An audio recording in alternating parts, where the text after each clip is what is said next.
Hai guys, selamat berjumpa kembali pada channel novel populer viral yang keren ini.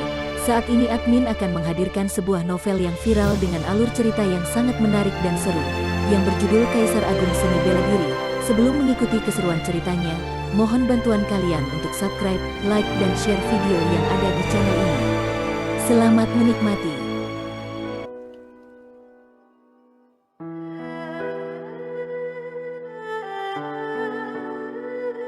Kaisar Agung Seni Bela Diri, Bab 74. Batu Energi Yin. Kultivator seni bela diri di alam laut energi masih tidak dapat membuka lautan jiwa mereka.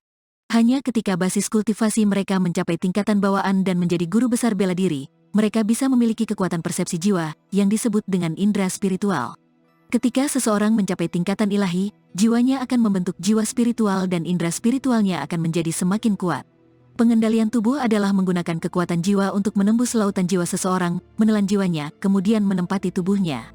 Oleh karena itu, ketika kekuatan jiwa Jingyan mengalir ke lautan jiwa Xiu, kesadaran Xiu akan ditarik ke lautan jiwanya secara paksa. Jiwa Xiu telah terintegrasi dengan manik hidup dan mati. Di ruang abu-abu laut jiwa Xiu, manik-manik berwarna hitam dan putih mengambang secara bergantian. Apa ini? Kekuatan jiwa Jingyan berubah menjadi bayangan manusia dan muncul di lautan jiwa Xiu. Jingyan melihat manik hidup dan mati di lautan jiwa Xiu.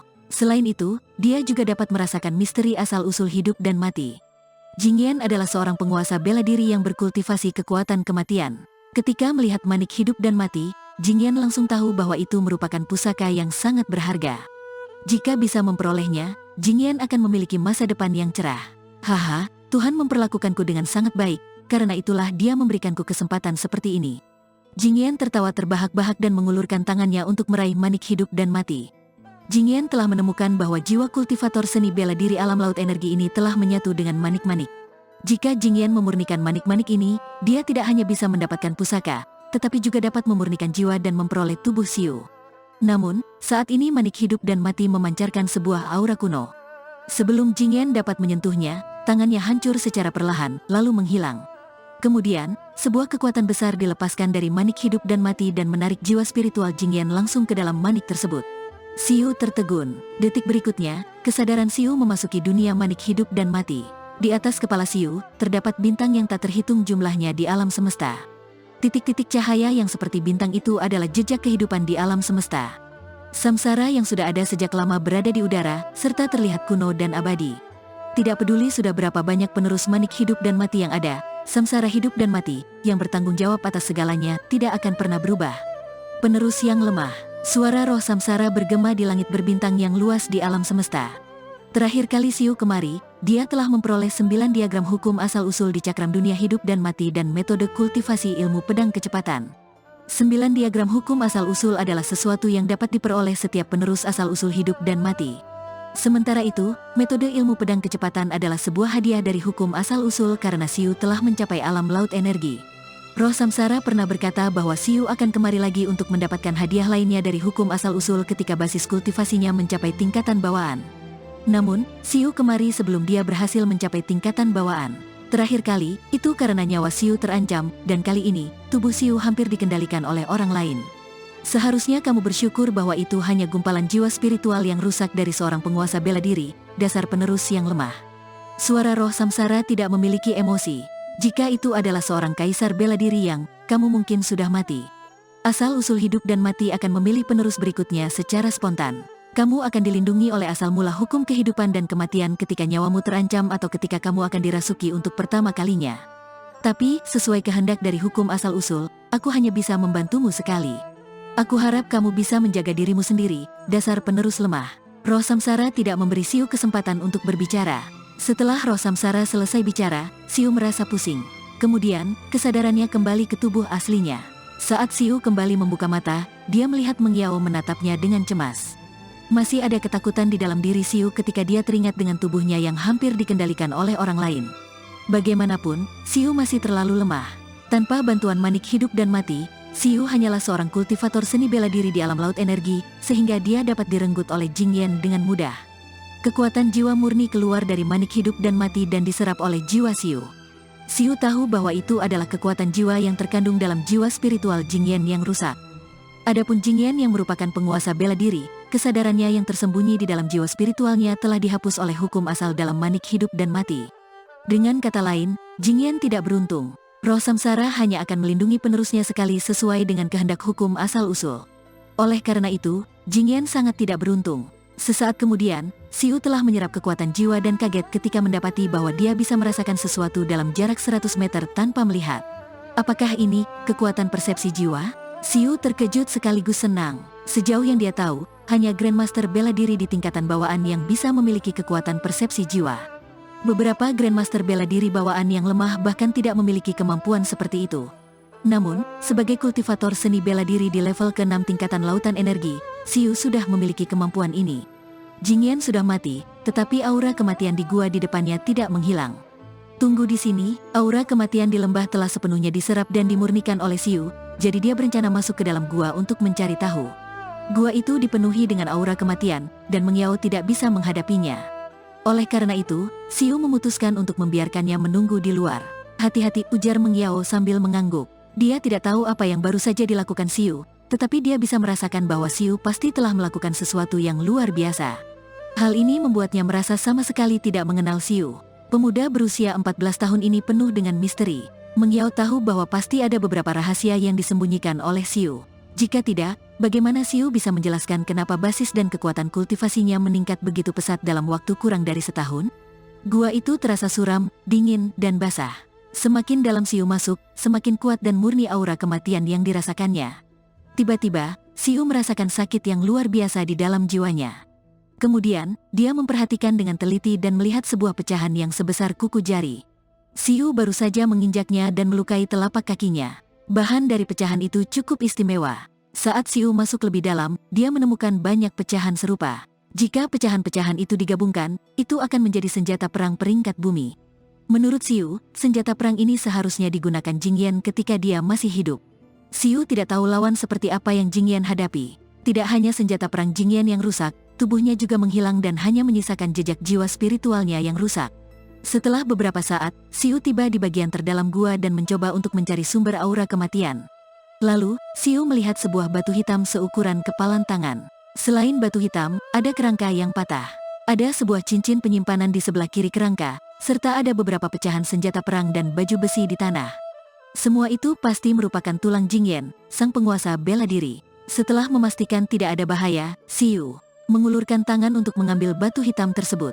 Ketika Xiu mengambil batu hitam, aura dingin mengalir ke tubuhnya dan membuat tubuhnya tiba-tiba menjadi mati rasa dan kaku. Itu adalah batu energi Yin. Kamu sangat beruntung, penerus lemah. Suara roh samsara tiba-tiba terdengar di benak Xiu. Biasanya, roh samsara akan mengabaikan Xiu, tetap saat ini, ia tiba-tiba berbicara dengan atu benda yang disebut dengan batu energi Yin oleh roh samsara ini pasti merupakan benda yang sangat luar biasa.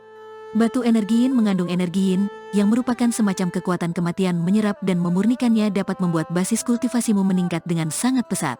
Apakah ada banyak jenis kekuatan kematian? Tanya Xiu dengan bingung. Itu benar, tetapi juga salah. Kekuatan kehidupan murni atau kekuatan kematian murni sudah termasuk dalam lingkup hukum. Di bawah hukum ini, terdapat berbagai jenis kekuatan dengan atribut berbeda yang mengandung aura kematian. Misalnya, dalam Yin dan Yang, Yin mengandung aura kematian dan Yang mengandung aura kehidupan. Bahkan di tingkatan hukum, hukum kehidupan dan kematian akan lebih unggul daripada hukum Yin dan Yang. Kualitas batu energi Yin di depanmu ini biasa saja, tapi sudah cukup digunakan olehmu yang merupakan seorang kultivator seni bela diri di alam laut energi. Xiu tidak paham apa yang dikatakan roh samsara, tetapi dia tahu bahwa batu energi Yin ini memiliki pengaruh yang besar dalam meningkatkan basis kultivasinya. Xiu meletakkan batu energi Yin, kemudian melepas cincin di tangan kiri kerangka Jingyan. Ada puluhan ribu batu vitalitas peringkat menengah dan ratusan batu vitalitas peringkat tinggi di dalamnya. Selain itu, ada 2 slip giok. Benda ini membuat mata Xiu berbinar. Sejauh yang Xiu tahu, hanya para kultivator di tingkatan ilahi yang bisa menggunakan indera spiritual mereka untuk mengukir slip giok. Hanya mereka yang basis kultivasinya telah mencapai tingkatan bawaan dan yang memiliki kekuatan persepsi jiwa yang dapat memeriksa isi slip giok. Oleh karena itu, secara umum, hanya benda pusakam yang akan dicatat dalam slip giok. Selain itu, benda terburuk yang memenuhi syarat untuk dicatat dalam slip giok juga merupakan benda-benda seni bela diri peringkat ke-7. Selain batu vitalitas dan 2 batu giok, tidak ada benda lainnya di dalam cincin penyimpanan ini, seperti senjata perang, pil, atau pusaka formasi. Xiu mampu melepaskan kekuatan persepsi jiwanya, Karena itu, dia mengeluarkan 2 batu giok dan menempelkan indera spiritual ke atasnya. Kemudian, informasi yang tercatat dalam slip giok akan mengalir ke pikiran Xiu. Salah satu slip giok mencatat formasi, dan level tertinggi dari formasi yang tercatat telah mencapai penyihir formasi tingkat ke-6. Hal ini membuktikan bahwa Jingyan yang telah mati bukan hanya merupakan seorang penguasa bela diri, tetapi juga penyihir formasi tingkat ke-6. Slip giok lainnya mencatat seni bela diri peringkat ke-7, yaitu teknik misteri ke-8. Selain itu, terdapat juga seni bela diri dan keterampilan gerakan yang cocok dengan teknik misteri ke-8. Xiu pernah mendengar bahwa satu set lengkap seni bela diri akan berisi teknik kultivasi, seni bela diri, dan keterampilan gerakan yang cocok. Seni bela diri, keterampilan gerakan, dan teknik kultivasi yang terpisah di Balai Seni Bela Diri dan Gerbang Kebebasan tidaklah lengkap. Cakram dunia hidup dan mati milik Xiu adalah satu set seni bela diri yang lengkap. Namun, Xiu diminta untuk mempelajari sendiri semua teknik kultivasi, seni bela diri, dan keterampilan gerakan dari 9 diagram hukum asal-usul. Setelah menyimpan benda-benda tersebut, Xiu memeriksa gua sekali lagi dan tidak menemukan pusaka berharga lainnya. Kemudian, dia berjalan keluar dari gua. Batu energi yin telah disimpan oleh Xiu, sehingga tidak ada aura dingin yang menyebar lagi. Melihat Xiu berjalan keluar dari gua, Meng Yao tidak tahu apa yang terjadi di dalam. Namun, jika Xiu tidak memberitahunya, Meng Yao juga tidak akan menanyakannya. Menurut catatan pada slip giok, lembah itu diselimuti oleh formasi perangkap peringkat ke-6 yang dibuat oleh Jingyan. Pintu masuk ke lembah adalah gerbang formasi yang merupakan pintu masuk satu arah. Hanya ada 2 cara untuk memecahkan formasi perangkap peringkat ke-6 ini. Salah satunya adalah menghancurkan formasi dengan kekuatan besar, dan yang lainnya adalah menemukan lokasi gerbang formasi. Namun, jika seseorang ingin menerobos formasi perangkap peringkat ke-6, dia setidaknya memiliki basis kultivasi penguasa bela diri. Jika ingin pergi dari sini, kita harus mematahkan formasi lembah ini. Setelah memberitahu Meng Yao, Xiu mulai mempelajari slip giok yang mencatat pengetahuan tentang formasi. Xiu telah mempelajari pengetahuan dasar formasi yang dia dapatkan dari Hai Fei sebelumnya. Secara teori, Xiu telah mencapai penyihir formasi tingkat ketiga. Oleh karena itu, meskipun konsep formasi yang dicatat dalam slip batu giok ini rumit dan tidak jelas, tidak sulit bagi Xiu untuk memahaminya. Selama mempelajari formasi, diagram pertama dari hukum asal-usul cakram dunia hidup dan mati dunia muncul di benak Xiu. Pola dan aksara aneh itu tampak hidup, diatur dan digabungkan dengan berbagai cara. 10 hari berlalu, Xiu perlahan membuka matanya. Di masa lalu, Xiu selalu kebingungan ketika melihat diagram hukum asal-usul. Dia tidak bisa mengerti apa arti pola dan aksara itu sama sekali. Setelah Xiu mempelajari pengetahuan dasar formasi dari cincin Hai Fei dan memastikannya melalui cara formasi, Xiu memahami banyak hal yang tidak dia pahami sebelumnya. Dari pengetahuan dasar hingga pengetahuan yang sulit, Xiu secara bertahap memahami diagram pertama dari hukum asal-usul, dan secara teori, pencapaiannya dalam formasi juga telah mencapai penyihir formasi tingkat kelima. Alasan kenapa hanya secara teori adalah karena basis kultivasi Xiu masih terlalu rendah. Bahkan jika Xiu memiliki bahan dan bendera formasi, dia tidak bisa mengatur formasi tingkat kelima, juga tidak bisa memurnikan pusaka formasi tingkat kelima. Jangankan formasi tingkat kelima, dengan basis kultivasi yang dimiliki Xiu, dia hanya bisa mengatur formasi tingkat ketiga.